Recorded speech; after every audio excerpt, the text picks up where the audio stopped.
Hi, everybody. It's Jackie Schwab back with the Press Play Lifestyle Inspired podcast, where we do interviews with people like my good friend Carolyn here on topics to help our listeners, that's you, find the resources, tools, and support they need to be their best inspired selves. Hi, Carolyn. Hello, hello. How are you today?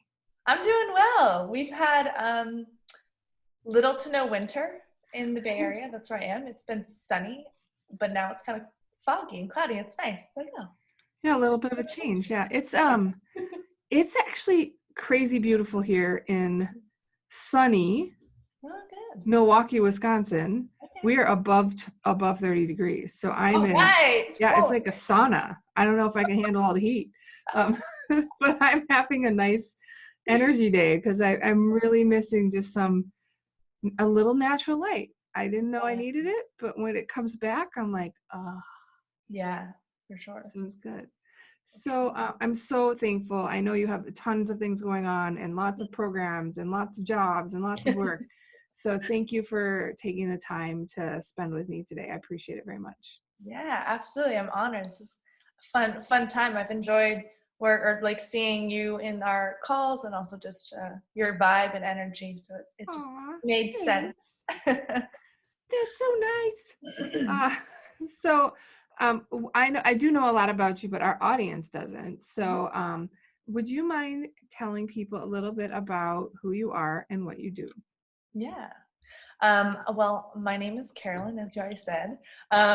My business name is Carolyn Healings. That's not actually my last name yet. I've kind of played with maybe changing it, but it just came to me in a meditation a few years ago, and it made sense to have my business name that. And it actually came from me discovering my inner healer. And so it was like Carolyn's Healings, and I saw it as being everybody I work with, their healings. I've actually never spoken that out loud, and so right now it came out organically, so that's cool. That's supposed to say, but I don't advertise that, but that's the intention, like deeper energy behind my business name. I primarily work with empaths who struggle with heightened sensitivities as a burden, and how to discover that and shift that into actually a superpower so that they can live as their empowered, authentic empath self. Oh, yeah. I love that. So sort of reframing the burden right to their superpower. Yeah. Which is really crazy, right? That not empathetic, not empathy related, but I was always told as a kid that I talk too much. It's probably true a little bit. My dad actually used to call me mouth or brat were his two favorite things to say. And it got like to the point where like I didn't want to talk because anytime I talked, I was just waiting for the, oh my gosh, you're talking all the time. But then, this thing called podcasts where you get to talk came up. And so when I got like kind of looked at that, like, wow, I just naturally, it's easy for me to have conversations about nothing.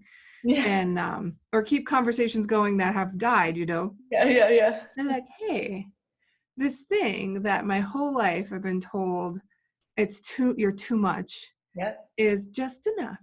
Exactly. And that's the thing. Most empaths are told they're too sensitive, or there was a part of them as a child that maybe felt something, tried to share it with the parent, but the parent shut it down, or culture shut it down, conditioning beliefs shut it down. And so then what we end up doing, we end up putting in little tiny boxes inside of ourselves that go to sleep, but then there's just this constant stirring of it. And what happens often is that empaths end up going through a spiritual awakening, like something they wake up one day and they're like, oh shit. Oh, I don't know if I can swear on this, but it just did. You can kind of swear if you need to swear. Oh shit, like, where have I been? I've been asleep for so long. And realizing like they have not been living their truth, they have not been living their way. And there's also such a huge range of a spectrum of empaths. I know everybody has little pieces of it. It's just a matter of what is your superpower, what is your burden that we can shift into a superpower too. Yeah, that's an interesting thought. So on the sensitive thing, I think girls probably don't get picked on as much as boys would. about being really extra sensitive.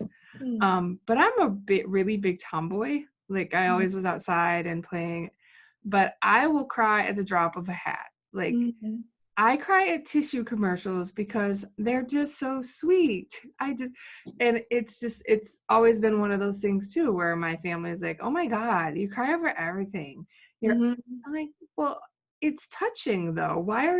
My thought was always like, why aren't you? Is everyone so like, Totally. aren't you sad? Why aren't you sad? Like the puppy got ran over by a car. This is devastating to me, right? And Right. they're like, it's just a TV show. And, but but it was in my head and it was so sad and the puppy was so cute. So it was another one of those things that growing up, it was you talk too much, Mhm. you're too sensitive. It's just TV. That person didn't mean to hurt your feelings, but they did, right? But they do. And Yeah. I And think there's that's fun. definitely like a balance between boys get it one way, girls get it another way. Girls are shown like, what? You're crying. Like it's more like pointed out. And it's all based off of protection. So like parents, their ego's usually running the show. Their ego or their inner child's usually running the show. And they want to protect their child from whatever, to live in this box. Because what happens is that when you actually become your true authentic self, your ego is no longer running the show. Your ego gets let go, and then you can just be your spirit self, your authentic self, and whatever that looks like to you. The goal really of you being in this world, in this earth, is to find that truth and that authenticity. Culture and conditioning shapes us so much to conform, but then everybody's living like cows at the field. I'm an Right. Aquarius, like super Aquarius, so I'm totally against conforming. I It is totally my purpose to be my authentic self and to help others find like that's that. my job. I got Yeah. it. Yeah, that makes sense. So even in general, I love that the example you brought up over parents, um like when you're in a store and a kid is being really naughty and the What parent does like, that mean? well, it means something. The example will change what that means. Yeah, okay. You're in a store and someone's child is in distress, Okay. right? They're sad or they're crying or they're yelling or they're whatever. Okay. And often what you see is the parent like, stop it, stop it, stop being sad, stop being loud. I don't want and what they're saying is, I don't want other people looking at me thinking that I'm being a bad parent. Yep. And I think what I shifted with that perspective was I have a daughter with special needs. So I have 4 kids.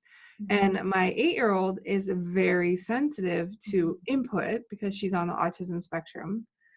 And she's just super aware, like she's crazy bright, super Yeah. smart, Yeah. interesting human. She's a higher human, Yeah, really. we literally all say in the house that we all know Zoe's smarter than us because we have no idea what she's talking about, but we're positive she's right. Totally. So she would be in a store and like people would be loud and people would be, just it's a store. There's other humans in the store and she would cry. And all of a sudden, and I knew why, because I knew her. And all of a sudden I realized I was like, oh, all those other kids are just like her. Oh, I might cry. This is weird. Yeah. She's just really overwhelmed and she's in pain. Like it's too much sound, it's too much light. It's like a migraine on crack. And once I sort of saw that perspective for her, my perspective got, I had a bigger view of it. And now when I see some little person who's in distress, I always check in with the mom, like, are you okay? Can I support you? Because both of them are now in this distress. And sometimes you can't make them baby stop crying. They're just in a place that they Right. need to, whatever it is, that's the only way they can be vocal. Emotions are intense and adults don't know how to fucking do anything with them. And so when their child does, it's all about, with working with kids, it's all about teaching them how to self-soothe. So teaching them that whatever emotions are coming up are okay. So if you are told like, no, you can't have that, then it's like, oh, can I have any emotions? Like what? It's all about holding space for that emotion and teaching them how to self-soothe that emotion. And that's a lot of the stuff that wasn't learned and taught that I help my empaths with, on how to self-soothe. A lot of empaths have anxiety, so how to be okay with that anxiety when it comes up, how to hold space for that, how to care and nurture for yourself, and retraining your brain and yourself to not to be you instead of be what somebody told you to be, which is to not cry or to not have emotions, right? Don't do those things. And Right. I love that, because I think another thing you touched on was, it's not like someone taught us differently. So, Right. I was always told, shh, shh, Yeah. adults are in the room, be seen and not Yeah. heard. Adults are right. Right. Always. Adults are right, parents are wrong.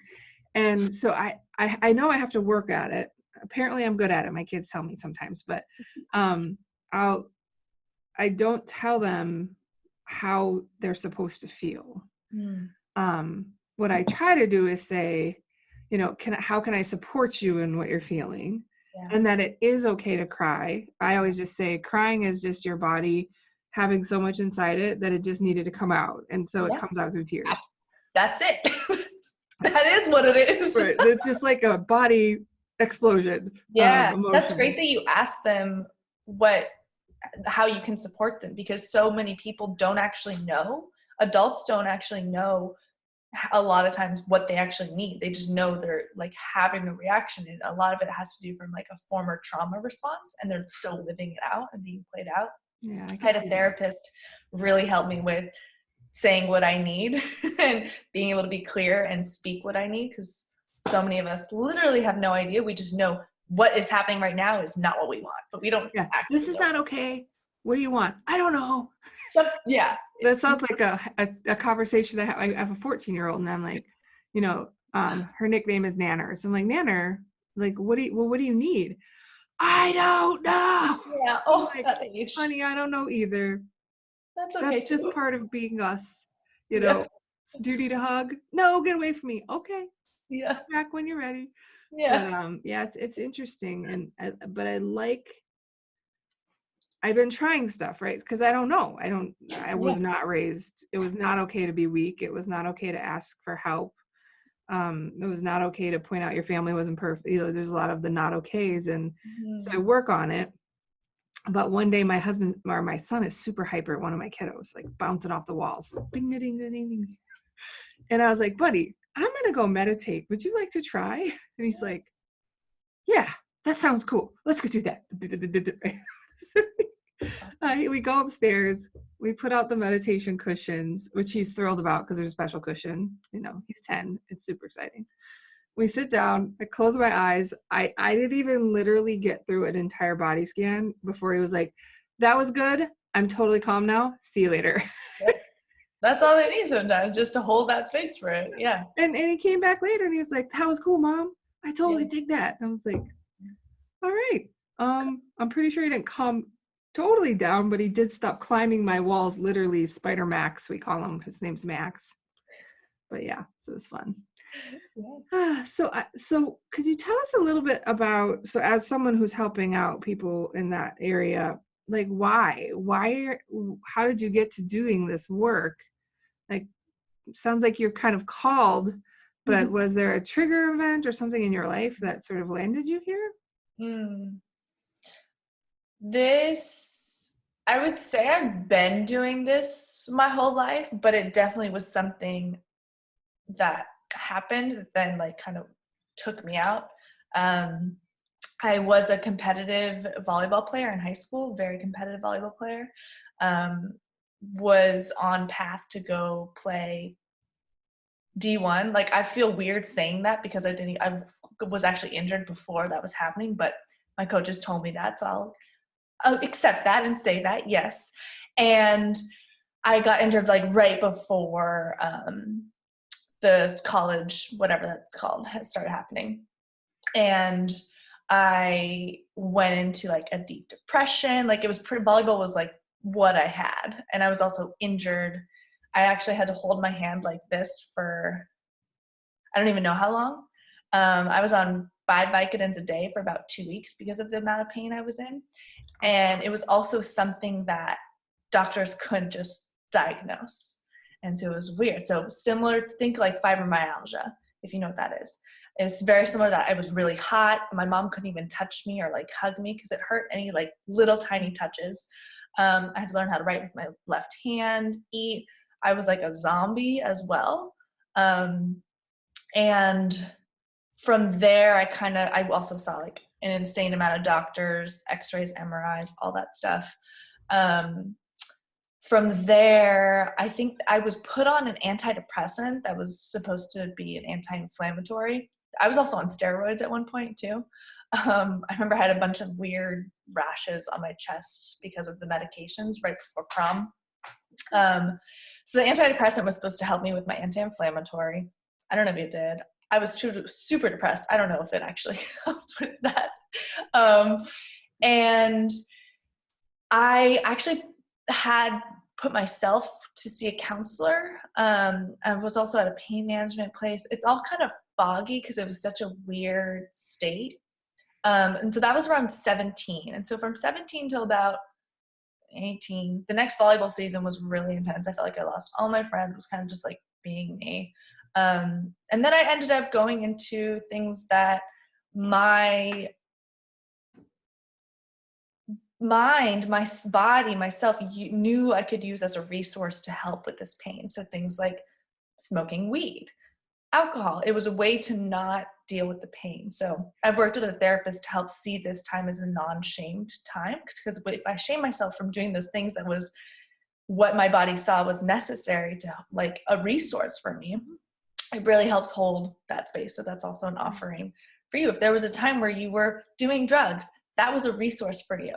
There was something going on in your life that you needed, that your body knew that was something you needed, whatever. Yeah, I try to hold space for the fact that we're all doing the absolute best that we can with the tools we have at that moment. And totally. if you want to change, hopefully someone resources us with new options. Yeah, absolutely. Absolutely. And yeah, went to college, kind of still doing my thing. I was in a constant state of pain. I would say about scale 1 to 10, I was around 4, 3 to 4, kind of every day. It was hard to sleep on my right side. I then, after college, started working a job. Like this is a whole 10-year time period of my life. I stopped the antidepressants sometime in college, and I just was taking ibuprofen and whatnot. And at the job that I was at, I found myself like really into it, giving so much. It was a nonprofit. I loved what I did. I was working with kids. I was outside. It was also super, super draining, and also didn't really get paid a whole lot for the amount of work and effort I put into it. That shifted to a desk job at the same nonprofit. And I started getting panic attacks, anxiety attacks. I felt the weight of the world on me. There was like police shootings after police shootings, like every couple of months. This was around 2013-ish, 14, 15, 16. And it felt like my children were literally being murdered. And I didn't understand like how to cope with that, how to manage that. The people at work, I felt I could always feel them. I had no idea, but I knew like my boss was having trouble sleeping. Like I knew things about people that I didn't, but I thought everybody knew things about people. I just thought everyone knew and everyone was empathetic about that. I didn't know that was unique to me.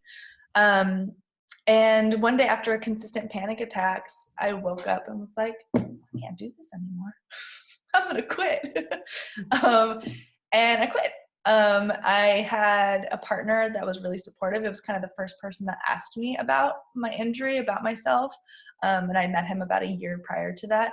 And that was almost 10 years after my actual injury. So someone that really just like wanted to get to know me deeper than what I was showing.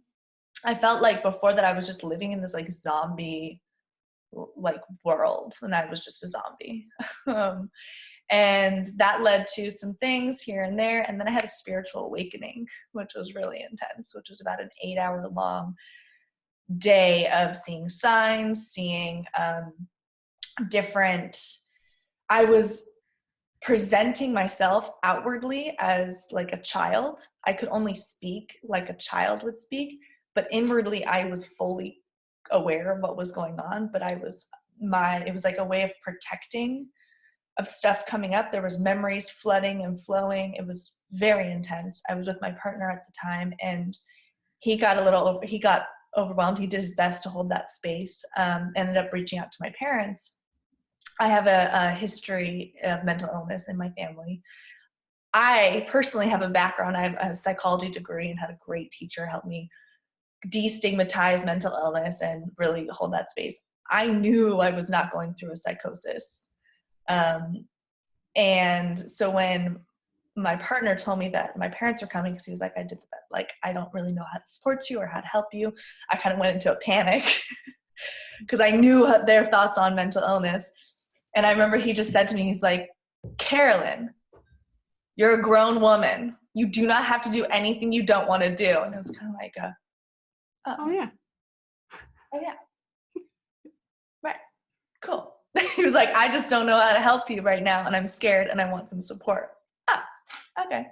And I remember when my parents came, I actually was holding his hand. Like I was like a child. I was straight like a child. And they were asking me questions. I had so much fear to answer and how to speak to them, because I had been almost playing a role in my life with my parents that was not my truth. And I didn't know how to show them my truth. If that makes sense. Mm-hmm. I remember holding my partner's hand. They would ask me questions and I would just look at him and be like, you know the truth. Can you speak for me, please? And I was basically like sending things to him. And so, yeah, that was the spiritual awakening that happened. That led me to a somatic therapist who helped, she was so amazing, helped me identify that as a spiritual awakening. She then also introduced me to Moon Circles and Women Who Run with the Wolves, which is an amazing book by Clarissa Pinkola Estes. I attended some Moon Circles, started massage therapy school, which led me to get really into the Eastern modality. I have a background in sports, so I thought I was going to do like sports massage, Western stuff. No, love the Eastern stuff. It makes way more sense, which is like chakras, energy work. I then started leading Moon Circles because I'm also here to facilitate and support community space and hold a bigger safe space for people. Yeah. So that's all that. That's all that in a nutshell. Just sum that right up. Wow, that's crazy. So, so how is the pain now? It's completely gone. Like so I'm also a physical empath and an emotional empath. So a physical empath feels other people's pain. So I remember throughout my life, my childhood, I would just get random pains and no one would know what they were or from. I got like x-rays on things and they'd be like, no, there's nothing there. Yeah. So I can actually feel people's physical pains, and sometimes people's pain actually comes from emotion getting stuck in the body. And so I have other things in my body going on, but that's just for me to like Figure out. know like, oh, there's something there that I need to care for. Oh, what is this telling me? So it was called thoracic outlet syndrome is what I was eventually diagnosed as. I do not have that anymore. Yeah. Oh, well, great. Yeah. So it's a great story. Yeah. So now with all of this amazingness of you and that all that you've been through and kind of your mess into your mastery, how do you support other people now? Like how can they get a hold of you, or if they need support, where would they go? Yeah. So I actually have a good amount of different ways. So I do one-on-one coaching. I do offer group coaching. My group right now is ending soon and I'll be doing another one in the fall. I also do online offerings. This is actually a new offering. I used to do Moon Circles in person. I just started now holding an offering online, which is basically similar to this over a Zoom video. There's 5 to 8 people there. I guide you through meditation. We do journal prompts. We share, discuss, do some releasing, learn some tools, and that's available to everyone over the world, which is so cool. The last one I had, someone from Canada was there, great. And so the online offering, and then in-person offerings I have. And I also am now opening to a single 90-minute intensive call. So yeah, I was finding that working people were in need to work with me, but that the longer commitment, sometimes the price isn't right now, and sometimes the time isn't right. And so to just do a 90-minute offering intensive, you're able to clear some stuff and maybe open some new doors and new space so that you can still do Yeah, the that work. makes sense, right? Especially if you said a lot of empathic folks have a lot of anxiety, and so like saying, hey, can you give me like 50 grand or whatever? They're like, oh, no, Right, and now my anxiety is really bad, right? right, right. It's, Yeah, it's yeah. not a helpful, not as Mhm. helpful. Mhm. And so they can find out about all of that at carolinshealings.com. Yeah, carolynhealings.com. It should be on there. My website is fun. It's fun. Yeah, I'm working on improving it, but my social media is probably best at Carolyn Healings, Instagram, my website for sure, but You're a big IG girl, huh? I am, I yeah, got you, IG. millennial thing. Millennial. Are you a millennial?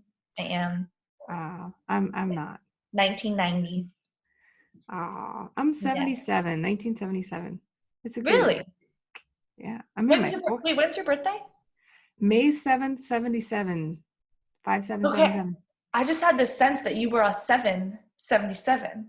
That's crazy. 777. Yeah. I just spoke with a woman, a client whose her birthday is 7/7/77, and somebody Wow. was like, "You are also a 7/7/7." Yeah, I have a stepsister who's also May 7th. So it was very odd when our families came together. Did we talk about numerology I think last we time? did, yeah, Yeah. briefly. We have in the past, yeah. So other folks, numerology seems to be a Carolyn thing as well. Eh, it's a fun thing. Numerology, astrology, they're all just pieces to help you know your true self and who Yeah, you just are and what tools, right? your purpose. Yeah, they're tools. I don't know. I know numerology for myself, and that's what has helped me understand who I am. Wonderful. Yeah. Well, thank you so much for your time. And I had a great time. I enjoyed our conversation. And I look forward to maybe we'll bring you back when you do your next new fun thing. Would love that. This was Thank such a you. joy. Thank you. All Thank right. you. We'll see you soon. Bye, Yeah, Carolyn. I like to do this little sign off. It's on Sure. my shirt, but I say, I hope you have peace for your mind, love for your body, and strength for your soul. Oh, namaste. That's awesome. Thank you. Yeah. Bye. Bye.